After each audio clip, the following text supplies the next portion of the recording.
कुंती ने भगवान से कहा कि भगवान मुझे दुख दीजिए। तो कृष्ण ने कहा कि अरे बुआ, आपने तो अपने जीवन में सिवाय दुख के कुछ देखा ही नहीं, तो मैं आपको और दुख कैसे दे सकता हूं। कुंती का भगवान से बार बार प्रार्थना करना कि भगवान मुझे केवल दुख ही चाहिए,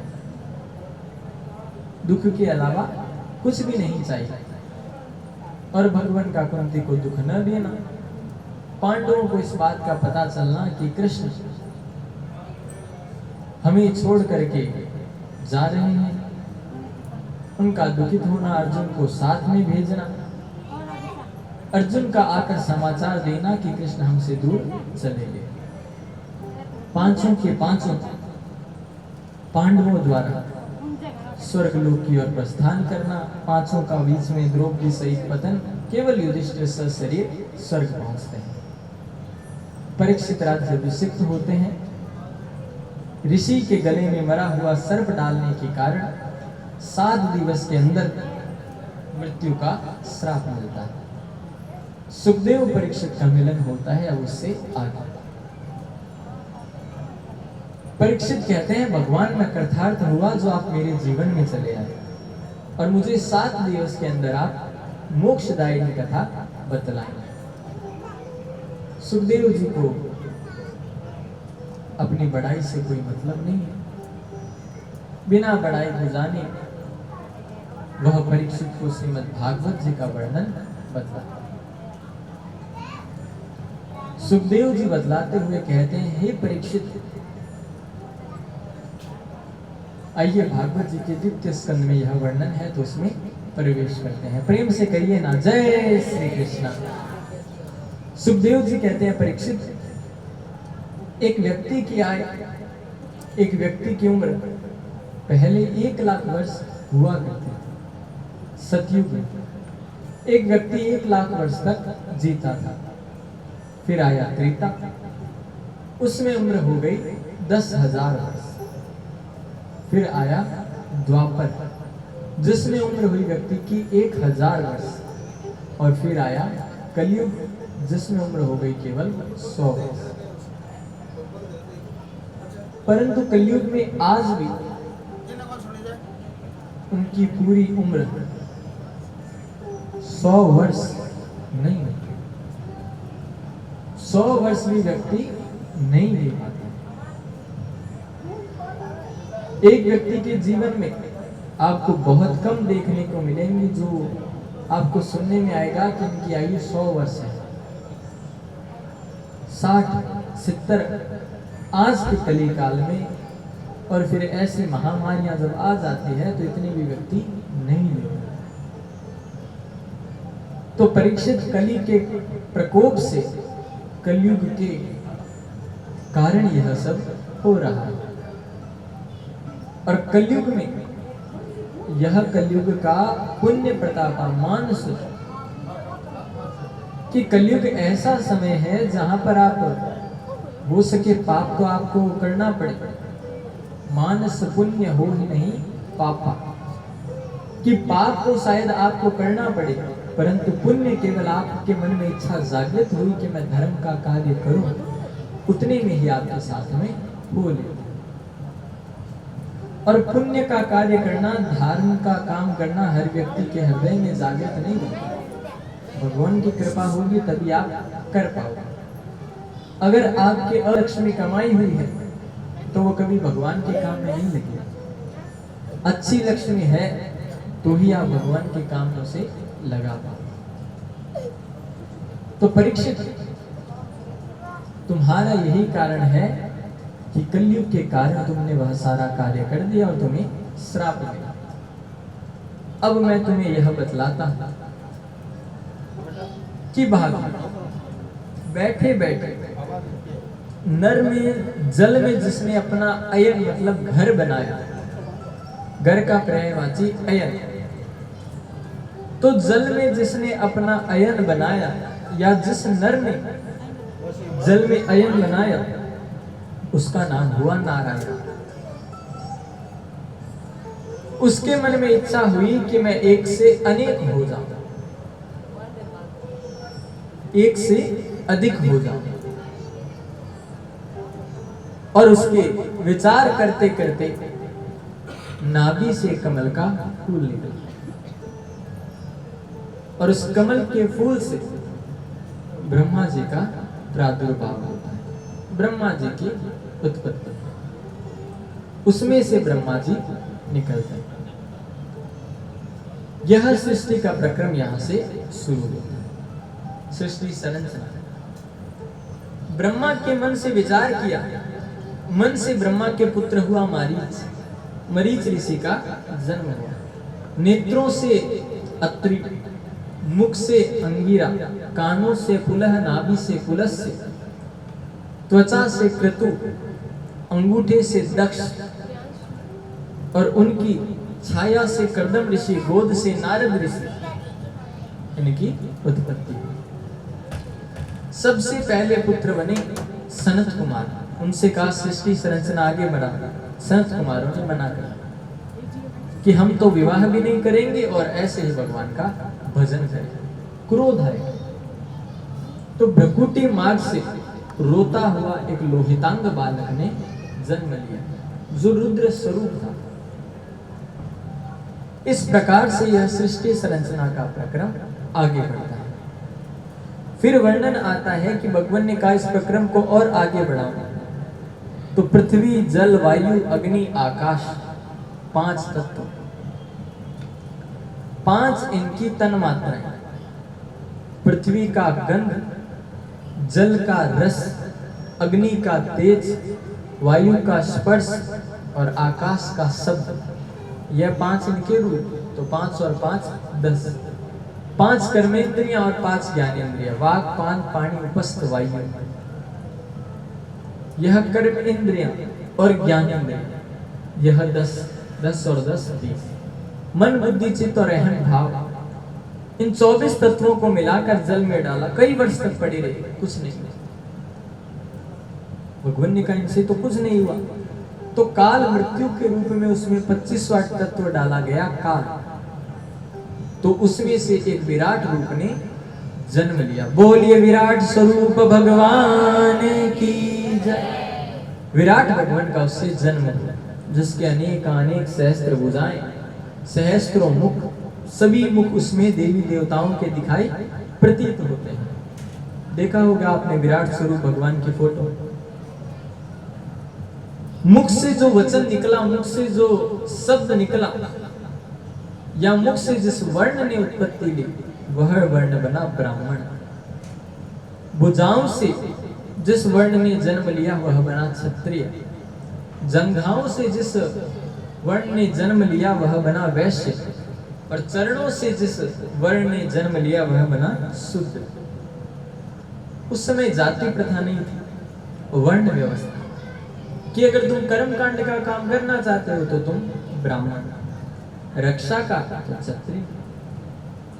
ब्राह्मण से कहा कि तुम अपने से जो नीचे 3 वर्ण हैं, इनके पूजा पाठ, कर्म कांड, ये सब काम तुम करो।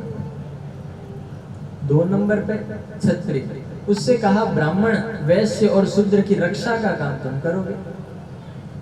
वैश्य से कहा ब्राह्मण, क्षत्रिय और शूद्र के भोजन पालन की व्यवस्था तुम करोगे।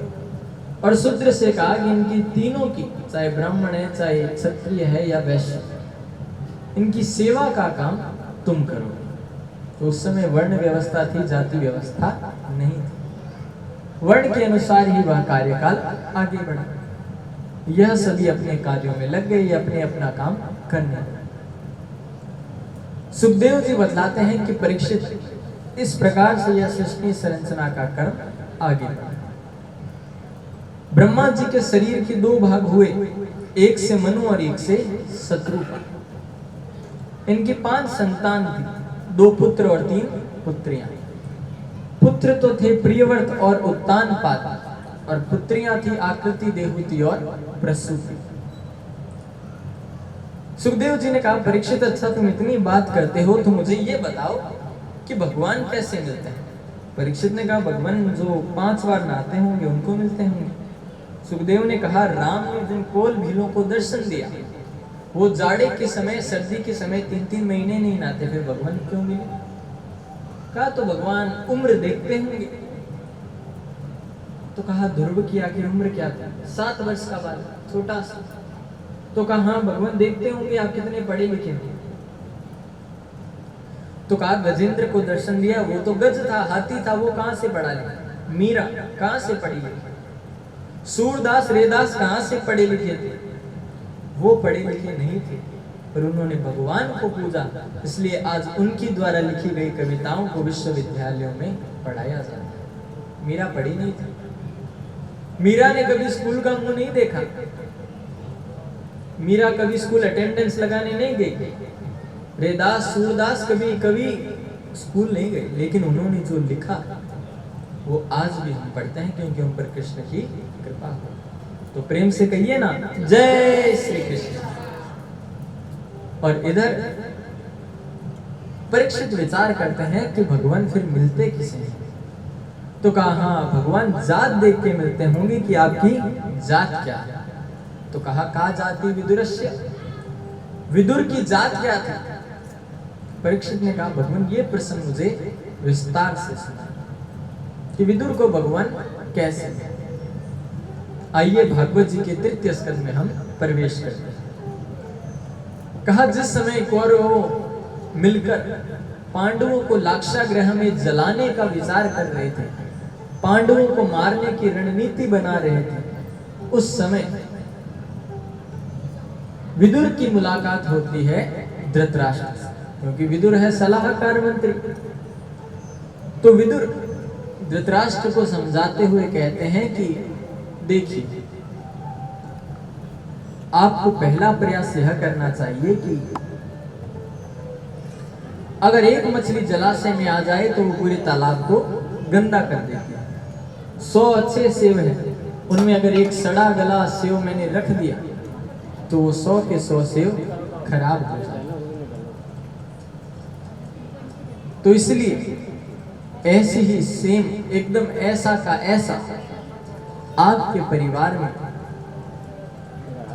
दुर्योधन है, जो आपको मारने के प्रयास में तत्पर है। मतलब कि वो आपको मार देगा। आप सभी मिलकर तो साजिश रच रहे हैं पांडवों के खिलाफ, परंतु ये कहीं आपके ही खिलाफ न आ जाए। यह तो उनका अधिकार है कि आधी जमीन उन्हें मिलनी चाहिए। अगर मोहल्ले में एक परिवार ऐसा हो जिसको हटाने से मोहल्ला सुरक्षित हो, तो उस परिवार को हटा दो।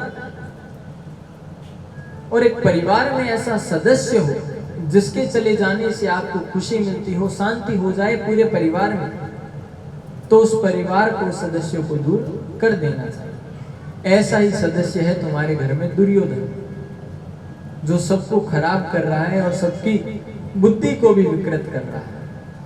विदुर जी इतना बोल रहे थे कि पीछे से दुर्योधन प्रवेश कर। कहा क्यों दासी पुत्र, ये बात तुम हमारा अन्न खाते हो और हमारे ही खिलाफ बोल रहे हो। हमारा अन्न खाकर हमारे ही खिलाफ बोलते हो। थोड़ा तो ध्यान करो दासी पुत्र, हमें जरूरत नहीं है तुम्हारी, निकल जाओ यहाँ से। और विदुर जी को निकाला। विदुर ने कहा मेरी ऐसी कोई इच्छा नहीं थी कि मैं तुम्हें कष्ट पहुंचाऊं, परंतु अब आपकी यह इच्छा है तो मैं भला आपको क्या कह सकता हूं। तो उनको निकाल दिया। विदुर जी ने जाकर वहां से दूर अपनी एक पर्ण कुटी बना ली, अपनी कुटिया बना ली और वहां पर अपनी पत्नी के साथ रहने लगे। आनंद से, प्रेम से वहां पर रहने लगे। आज सभी को सूचना मिली कि हस्तिनापुर सुंदर सज रहा है। विदुर विदुरानी ने विचार किया, पता किया तो कहा अरे कृष्ण आ रहे हैं और कृष्ण की याद में इसे सजाया जा रहा है। पर हम कृष्ण का दर्शन कैसे करेंगे, क्योंकि अब आप तो मंत्रिमंडल में है नहीं। तो आपको भला कृष्ण के दर्शन कैसे होंगे? विदुर जी ने कहा हम कृष्ण को नहीं देख पाएंगे, पर वो तो हमारा कृष्ण है, वो तो हमें देख लेगा। तो जाकर उस भयंकर भीड़ में पीछे ही पीछे एकदम दीवार से अपना सिर लगाकर विदुर और विदुरानी खड़े हैं। समय व्यतीत हुआ, कृष्ण जैसे ही आए जोर से सबने जयकारा लगाए, बोलिए कृष्ण कन्हैया लाल की। कृष्ण का स्वागत हुआ है। कृष्ण ने वहां पर हुए श्रृंगार को नहीं देखा कि कितना सजा है, कितना सजाया गया है मेरे लिए। कृष्ण ने देखा तो मेरे विदुर का, मेरी विदुरानी, मेरी काकी का। देखते ही देखते भगवान की नजर पड़ी पीछे ही पीछे खड़े विदुर जी की, और भगवान को नेत्रों से इशारा कर दिया कि हम तुम्हारे घर आएंगे। और विदुर जी ने कहा तुम देवी घर जाओ, तैयारी करो, इसका भरोसा नहीं है, ये बचपन से ही नटखटे आ जाएगा। मैं देख के आता हूं पांडवों के हित में क्या फैसला होता। जाता वहां पर अच्छे सिंहासन इत्यादि लगाए गए होते हैं,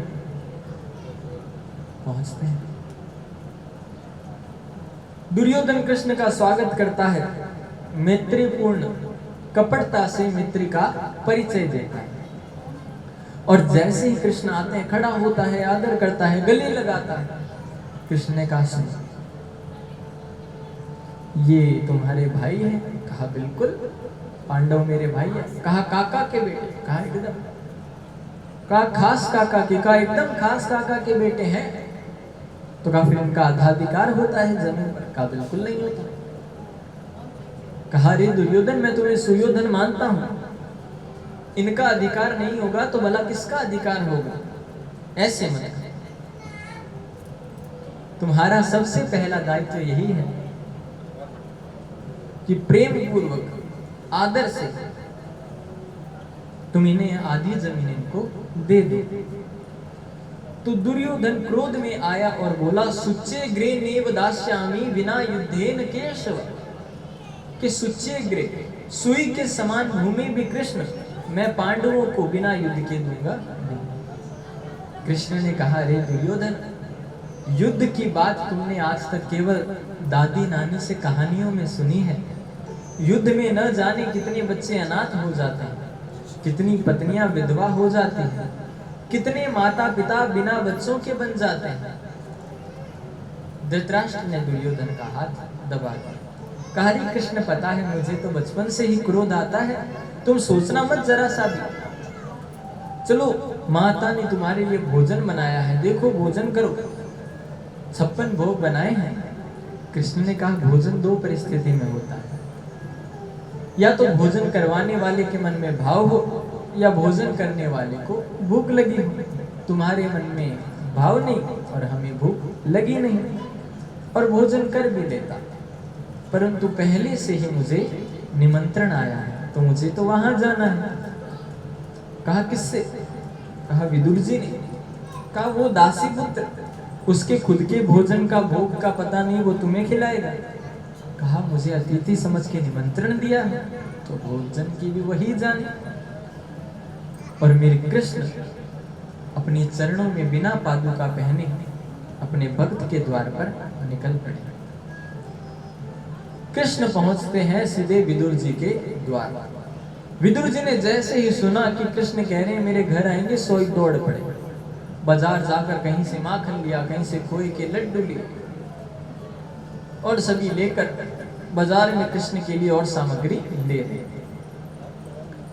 कृष्ण द्वार पर पहुंचकर दरवाजा खटखटाते हैं। विदुरानी स्नान कर रही थी, तो विदुरानी स्नान करते करते विदुरानी ने देखा कि अरे ये तो लगता है कृष्ण आ गए। तो जैसे जिस वस्त्रों में वह स्नान कर रही थी, कृष्ण के नाम से ही वह कृष्ण में इतनी खो गई कि उसे याद न रहा।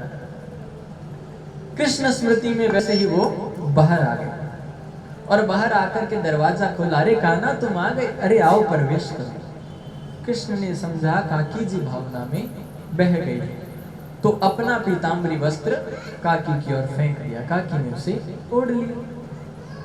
अंदर ले जाकर कहा, कृष्ण देखो तुम्हारे लिए अभी हमने गोबर का चौका लगाया है, लो यहाँ पर हम चौकी लगाते हैं, बैठ जाओ। चौकी लेकर आया। समृद्धत्य कृष्ण वृत्तम, कि कृष्ण यहाँ बैठा। कृष्ण बैठने लगे। उसे उठ, अरे नहीं लाला, यहाँ से उठो, यहाँ मत बैठो, यह जगह थोड़ी टेढ़ी है, चलो यहाँ बैठ जाओ।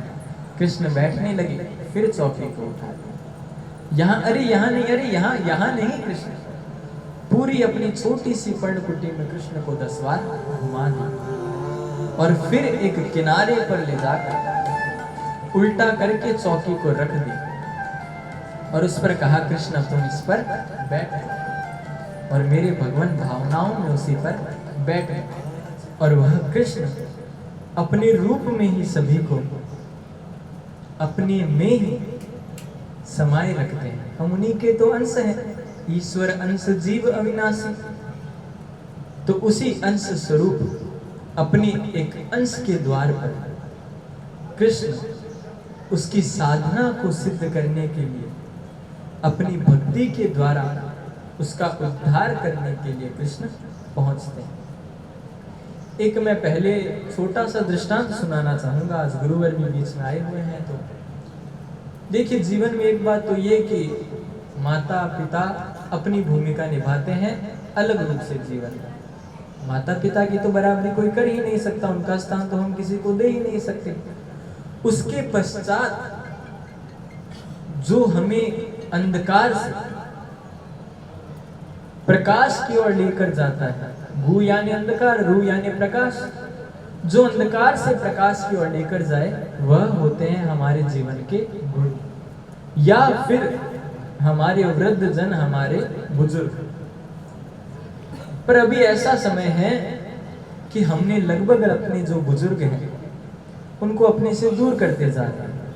हम मानते हैं कि ये बूढ़े हो गए, हमें इनके ज्ञान की आवश्यकता अब नहीं है, हम उनको दूर करते हैं।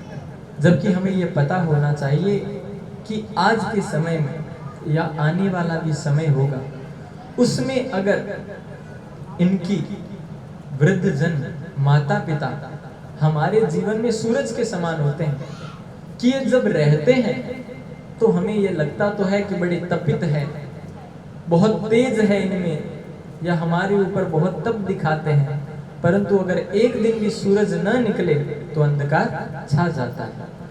हमारे जीवन में इनका ऐसा योगदान होता है। तो इसी पर एक दृष्टांत है, मैं अक्सर सुनाता हूँ, तो ध्यान से 2 मिनट बस सुनिएगा। छोटा सा कि एक लड़का था, उसकी शादी नहीं हो रही, कहीं पर सब जगह ढूंढ लिया, उसकी शादी नहीं। एक जगह जाकर के उसकी बात बैठी कि अब शादी हो जाएगी, पर लड़की के पिता ने शर्त रखी कि बारात में कोई भी बूढ़ा आदमी नहीं आना चाहिए। उसने कहा कोई जरूरी नहीं है, नहीं आएंगे तो भी काम चलेगा। तो कहा आप सब बूढ़े विनती हैं, दादा दादी नाना नानी आप अपने घर पर ही रहें, केवल हम जाएंगे कैसे ही करके तो मेरी शादी हो रही है। तो बूढ़ों को पीछे कर वृद्ध जनों को छोड़ दिए, पर घर के जो नाना वो कहे ना ना हम तो जाएंगे, हम पीछे कैसे रहे। तो कहा अच्छा इतनी जिद करते हो तो जिसमें विवाह का घी तेल इत्यादि का सामान है उसमें आप छुप कर बैठ जाए। कहा ठीक है। नाना जी को ले गए, पूरी तैयारी एकदम। जिस समय माला की बात आई तो लड़की का पिता बोला कि एकदम बस शादी हम करने ही वाले हैं, एक शर्त और है। लड़की ने कहा सब शर्तें मंजूर है, शादी तो हो हमारी। तो कहा बस शर्त इतनी है कि जो गांव के बाहर से नदी बहती है जल की, उसमें तुम दूध बहा दो, हम शादी करवा देंगे। अब उसमें दूध कैसे बहे? तो कहा नहीं, शादी नहीं होगी। बात खत्म, रिश्ता टूट गया। चलो चलते, चलने लगे। तो कहा भाई नाना जी अब आप बाहर आ जाओ, अब आप अंदर बैठे क्या कर रहे हो, शादी तो टूट गई। कहा बात क्या हुई बताओ तो सही, हम कोई अपना अनुभव बता दें। कहा ऐसी बातें करती हैं कोई आपका अनुभव काम नहीं आएगा। कहा अरे बताओ तो सही बात क्या है। कहा ये कह रहे हैं कि गांव की जो बाहर की नदी है उसमें तुम जल की जगह दूध बहा दो, हम शादी कर देंगे। नाना जी ने कहा छोटी छोटी बातों पर कोई रिश्ते टूटते हैं? कहा ये आपको छोटी बात लग रही है? कहा जाओ उनसे कह दो कि गांव की जो बाहर नदी है उसका पानी तुम खाली करा दो, दूध हम बहा देंगे। यानी जीवन में जब तक वृद्ध जनों का हम अनुभव साथ में लेकर नहीं चलेंगे, हम ऐसे ही सदैव हर जगह से दुखित होकर ही लौटेंगे। क्यों? क्योंकि जो जवानी है वो तो है अंधी और जो बुढ़ापा है वो है लंगड़ा।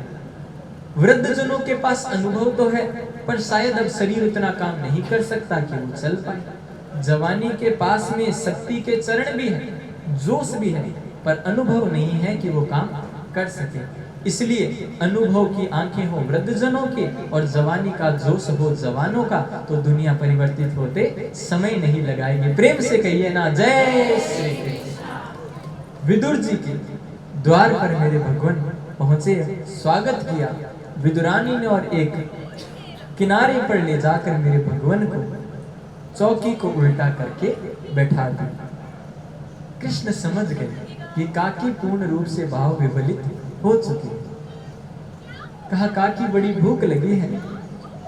काकी ने कहा कृष्ण घर पर तो कुछ है नहीं। हाँ हमारा कदली का वन है जिसमें हम रहते हैं, मैं तुम्हारे लिए केले लेकर आती हूँ। दौड़ कर गई, केले लेकर आया। अब कृष्ण भाव में इतनी खो चुकी थी कि केले को छीले, छिलका तो हमारे भगवान को सौंप दे और केला किनारे फेंक।